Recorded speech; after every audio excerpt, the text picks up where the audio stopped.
A good center back is the one that plays it very simple, keeps it on the deck and finds the CDM or CM. Once the opposition closes the central channel, now what are you gonna do? That's the important part. You can't pass square balls. Square balls for a center back is deadly. You have the ball and you're the last man to defend. If the opposition intercept your square balls, your team is done and they're gonna be mad at you. The best way to distribute those balls from the back line, if the opposition is blocking the central channel, find the wide side of the field where you can find your winger or your fullback. You can go in behind their fullbacks or you can turn and play it to your goalkeeper. Your goalkeeper will supposed to come and give you a good angle for him to actually have a wider angle to see, because if you turn with the ball or if you didn't turn with the ball, you receive the ball from your goalkeeper, from your other center back, so you can't turn because you have pressure on and the opposition has blocked the central channel to release it back to your goalkeeper and give a wide angle to your goalkeeper to receive the ball so you can face the opposition's net. Ideally, your CDM is supposed to show, forces the opposition to kind of tuck in. So their winger, their striker, their CMs or attacking midfielder kind of tucks in to close the middle. If your fullback is not there to receive the ball, then it's not really on you. So it's on the fullbacks because they need to be showing you need help to distribute the game. The worst case, let's say everywhere is blocked, you didn't find any options to pass your balls. What do? Just give a long pass. Long pass. If I'm your coach, I'd rather lose that ball up there then lose it back here. I think the most important thing is the simplicity. So you gotta be incredibly simple when it comes to your passes. You have to keep the ball on the deck and set your teammates up for the success, not failure. If you make their job easier, it's gonna make your job easier because you're gonna get rid of the responsibility of having the ball by passing it to them, right? Let's say I'm the goalkeeper, right? And you're a center back. I'll pass the ball to you. You have a striker and attacking midfielder coming and blocking your angles, right? So that's when you have to decide what you're gonna do. So here, passed it to you. Now they're coming, running at you, right? What are you gonna do? Pass to the other center. No, that's a square ball. They are, but now you have a better angle here. Pass it back to the goalkeeper. Now go, right? Now you're giving me an angle. So now you can have the ball and you are further away from the pressure. I'll pretend like I'm the CDM. See, that's not a bad ball for me to actually make the turn, right? But send me a bad ball, like a little bit of a bouncing.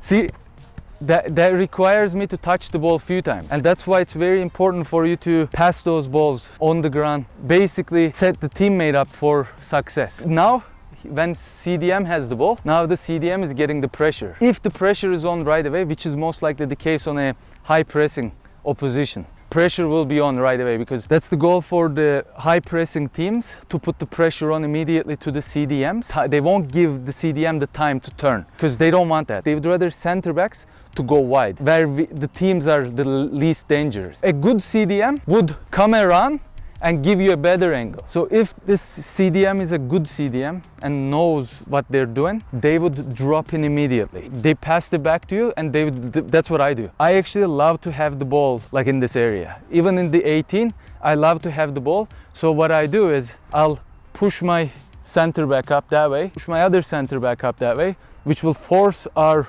fullbacks to go really wide. The most important thing to be a really good center back is the leadership ability. You cannot be shy as a center back. You have to be the most talkative player on the pitch. If you are a talkative player on the pitch, you can demand your CDM to come and get that ball from you. Be scary, be fearless. If you don't demand your CDM, if you don't talk as a center back, now your CDM is not listening to you. Now you're stuck because you need to pull your CDM in the 18 or these areas to receive the ball so you can have an easier game. And same when it comes to defending as well. If your fullbacks are not coming in when they're supposed to come in, they're not tucking in.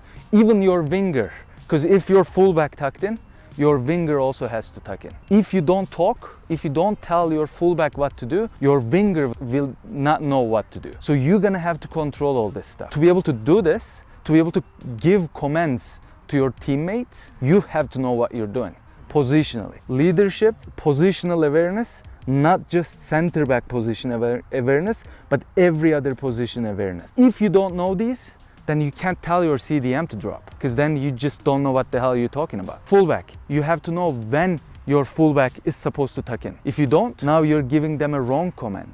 Potentially it's something that your coach doesn't want your team to do maybe. Defending anticipation. A good center back is the one that stays on their feet until the last second. If I'm coming towards you, right? If you slide tackled, I can go around you easy because I'm waiting for your move, right? Yeah. So you have to delay until the last second where you have no other option but to make a tackle basically. I highly recommend you watching players like Paolo Maldini, Carlos Puyol, because those are like the king of the anticipation and the king of waiting for the last moment, stalling, delaying. But when it comes to challenging those tackles, they'll do it. But they'll do it always at the right time, right? So always stay on your feet. Patience, which is you have to wait for the right moment. And you also have to know, as I said, the positional awareness, including the opposition, including the striker, because now your anticipation makes you have better decisions on the pitch because now you know the striker runs in behind.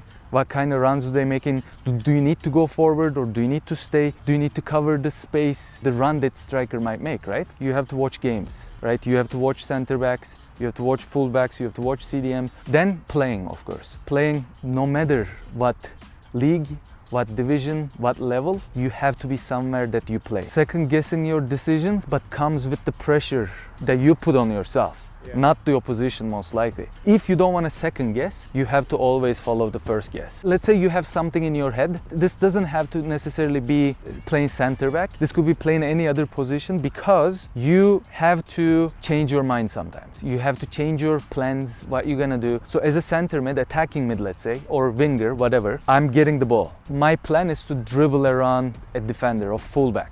That didn't happen in that particular play. I still have it in my head. Yeah.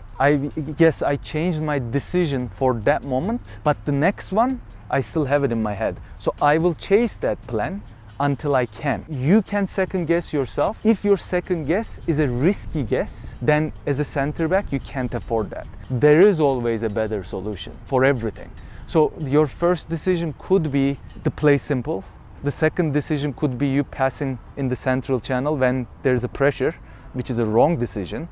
Or there's a third decision, going long, right? When you are doubting yourself, if you're not 100% sure that the ball that you're gonna pass won't break through the central channel, go long. So this drill is for you to make quick decisions. You have 3 gates. There's 1, 2, and 3. You're gonna be in it, and I'll be kind of like pretending like I'm your goalkeeper. Okay. I'm gonna pass it to you, and you're gonna take 1 touch, and I will tell you the number. So 1, 2, and 3. Yeah, you're gonna make a decision and pass it into that number. So try to score in between. On your toes, be ready. So you're asking for the ball from me, right? So don't be shy to ask for the ball too, right? On your toes, on your toes, on your toes. 3. Good. 1. Good. But one thing, you gotta get a habit of. When this ball is coming to you, what do you have to do? Oh yeah, look around. Look around. So you have to know, right? See all the cones, like always look, always look. 2. Good. If I say 1, what do you have to do? You gotta set yourself up better, right? Oh yeah, I have to. 2. Good.